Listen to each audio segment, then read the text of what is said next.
If there's one thing I've learned from working with over 50 companies, from multi-million-dollar startups to billion-dollar enterprises, is that most product teams are fighting the wrong battles. For 15 years, I've worked with companies like MYOB, JudoBank, Redbubble, and dozens of scaling SaaS businesses. And I keep seeing the same 5 patterns play out over and over again. These are the things that nobody inside the building will tell you. Not because they're hiding them, but because they can't see them. I can. And today, I'm giving them to you. Last one is by far the most important. But first, I need to be straight with you. If you think your product team is running well right now, this video is going to make you uncomfortable. Stay anyway, because these aren't surface level tips or generic frameworks. This is what I've learned from being in rooms most people never get access to. And by the end, you're going to see your own team different. Lesson 1. The upstream illusion. The problem you think is engineering is almost never engineering. I hear this nearly every company I work with. We need more engineers. Engineering is the blocker. We can't ship fast enough. And I get it. Engineering is where everything converges. It's where the pressure becomes visible. So it looks like that's where things are stuck. The first few times I saw this, I believed it too. The engineering team looked overwhelmed. Deadlines were slipping and it seemed obvious. They needed more capacity. But when I actually looked at what was happening before the work reached engineering, it was a completely different picture. Requirements were unclear. Designs were incomplete or hadn't been validated. Decisions that should have been made 2 weeks ago were getting made on the fly. Engineering was copying the blame for being slow. But the reality was they were rebuilding things mid-flight because nobody locked it down or it got to them. I was talking to a VP of design. It's been years in enterprise, and he told me his designers kept saying the same thing. We need to come further upstream because by the time this stuff filters down to us, the solutions that have been provided isn't fit for purpose. They weren't even getting bad briefs. They were getting solutions disguised as briefs. By the time engineering saw it, the problems were already baked in. Then I had a conversation with a design leader at a recruitment SaaS company. His team used to start design on day one and push straight into engineering. Constant changes once it hit development. So he flipped it. He said, hold on, let's not start design on day one. Let's start design on maybe day 15 or 20. His team spent time running surveys, speaking to customers, digging into market data. And he kept the dev team busy, stacking back-end work and tech debt at the start of the quarter while discovery ran in parallel. When I asked how he sold this to leadership, he was honest about it. It came down to communicating the cost of getting it wrong. He told them, if this is risky and we get it wrong, the development cost is enormous. We can still hit the roadmap, we're just going to prioritize things differently. And the key thing he said was this: the minute it hits engineering, there really can't be any changes. So we take more time up front in discovery, making sure we really get it right. Then it flows through to engineering. Same delivery timelines, better results. Here's what I challenge you to do. Next sprint planning, ask 3 questions. Is the design validated? Has the PM signed off on scope? Are there open discussions that will change mid-build? If the answer to any of these is no, that work is not ready for engineering. And every time unready work enters a sprint, you're creating a problem you're complaining about. The teams that ship fastest aren't the ones with the most engineers. They're the ones where the work that reaches engineering is already bullet. Lesson 2, the headcount trap. Hiring more people will not fix a broken system. This is the most natural instinct in the world. Things are slow. We're behind on the roadmap. So what do? We hire more engineers, more designers, more PMs. Throw bodies at the problem. More people, more output. Makes complete sense. Except that's not what happens. I've been guilty of this thinking myself. When I was scaling my own recruitment business, my first instinct was when things slowed down was always, we need more people. And every time I learned the hard way that adding people to a broken process just gives you more people doing the wrong things faster. I was talking to a design lead at Xero, and she described exactly this. Xero grew fast during COVID, added layers of people, more teams, more pods, more managers. As she said, getting anything done or approved become nearly impossible because there was just too many layers to go through. Then they went through a restructure, cut layers, not added them. And she told me delivery went from 18-month cycles to 3 months. Her exact words were, it's definitely flipped us on its head where we were kind of maybe taking 18 months to deliver something to delivering it in 3 months. It's been wild. But here's the thing she was honest about. The human cost of that was brutal. Close to 1,500 people lost their roles. She wasn't celebrating. She said the aftermath was an awful thing to go through. The lesson isn't just fire people. The lesson is the layers should have never been there in the first place. The system was broken before the hiring started. I had another conversation with a head of design at a product that grew to 50 million users in 2 years. And he said something that stuck with me. If you can't scale people, you have to scale ownership. And that's one thing that's always in my head. His first hire wasn't another designer. It was a design operations person.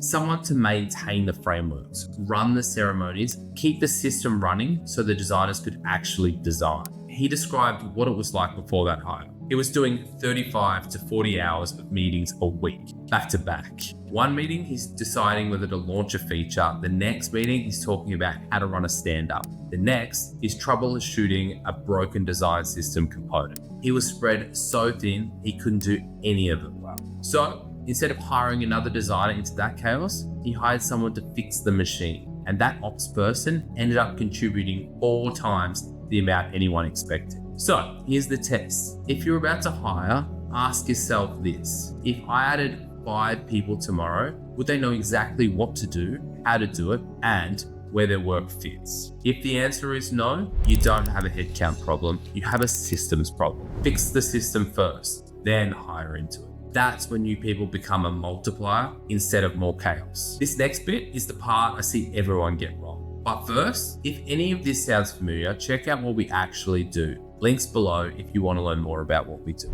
Lesson 3, the rework tax. The fastest teams aren't the ones who delete steps. They're the ones who delete rework.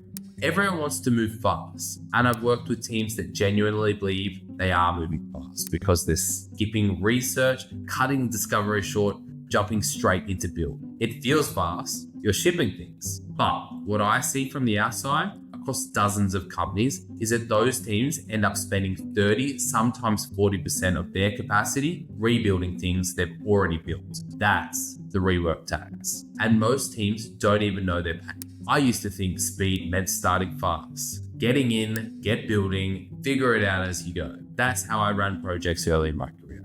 And I watched it fail over and over again, not just in my own work, but across the companies I was consulting with. The pattern was always the same. Rush to build, discover the problem after launch, then spend twice as long fixing what you could have gotten right the first time. I was talking to a head of design at a recruitment tech company, and he told me a story that stuck with me. They launched a feature, no research behind it, no usability testing. In his words, it wasn't design-led, to put it in a way. It came from the business side as a requirement and went straight into build. When they launched it, it was a disaster.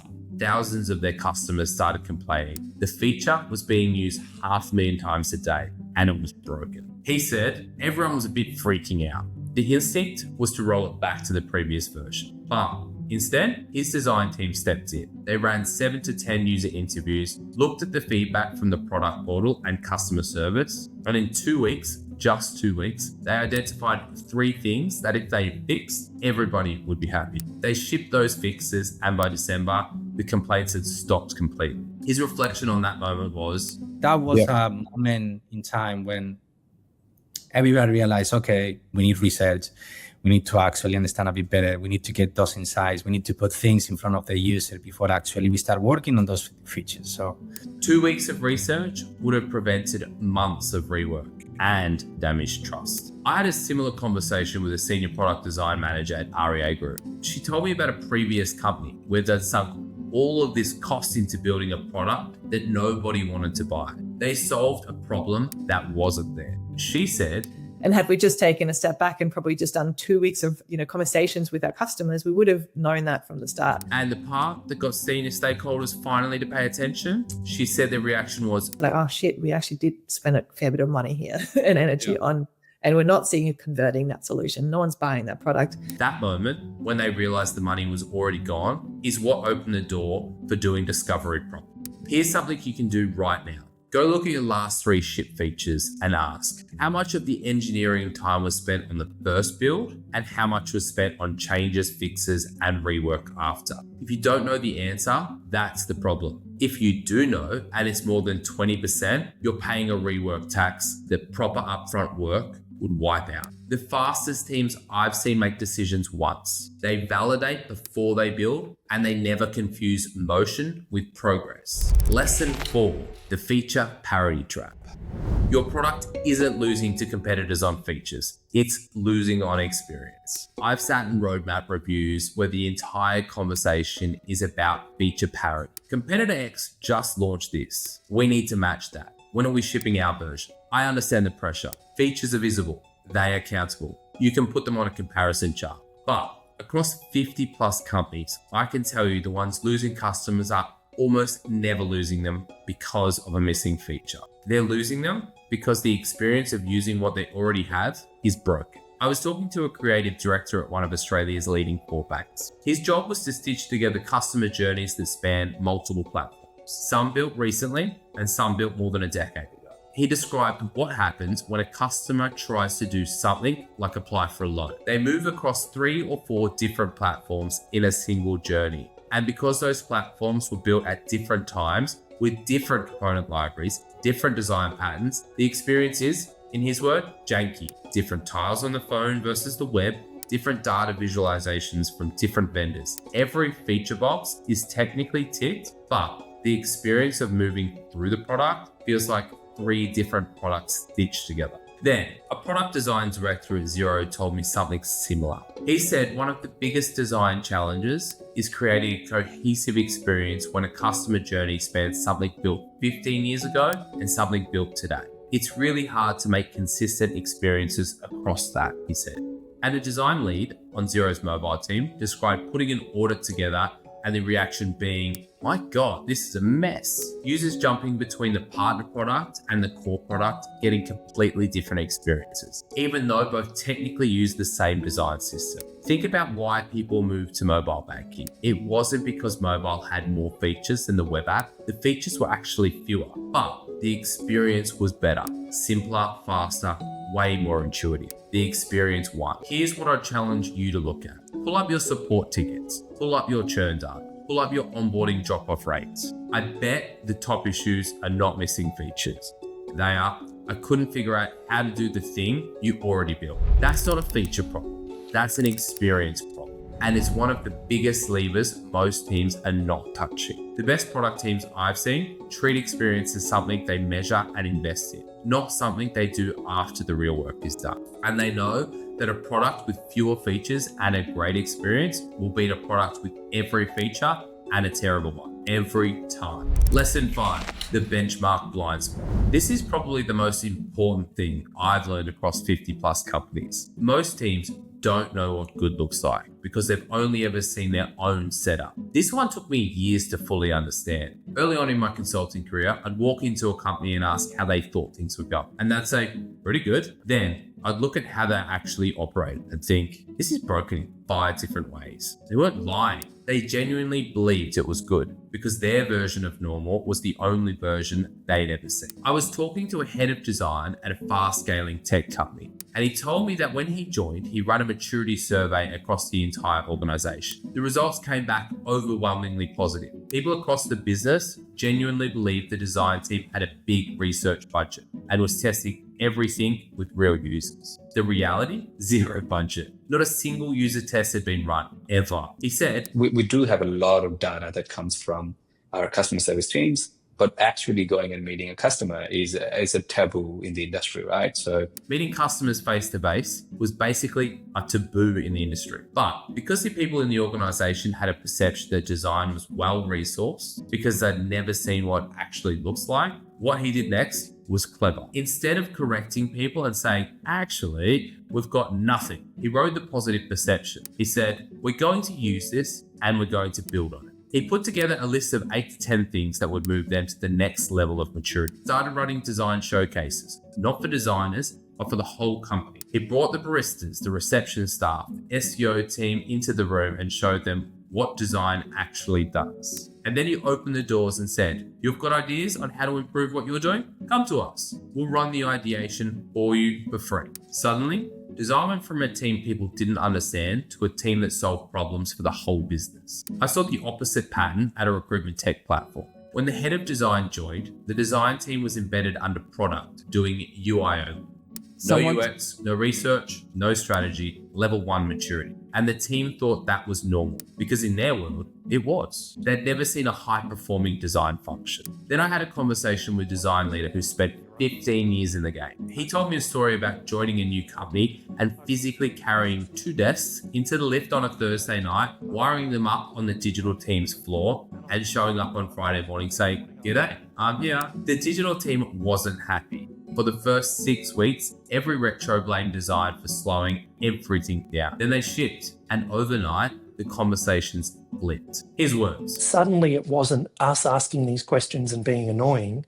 It was, hang on a second, we've had less complaints, we've had fewer bugs, we've got less rework.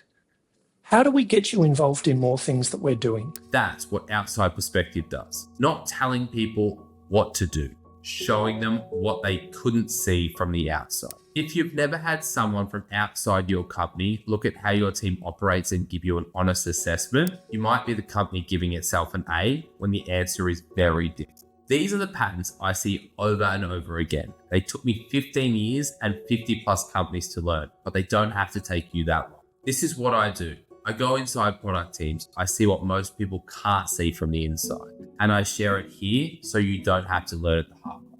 And again, if any of these patterns sound familiar, check out the link below and what my company does. Now go look at your team with fresh eyes, and I'll see you in the next one.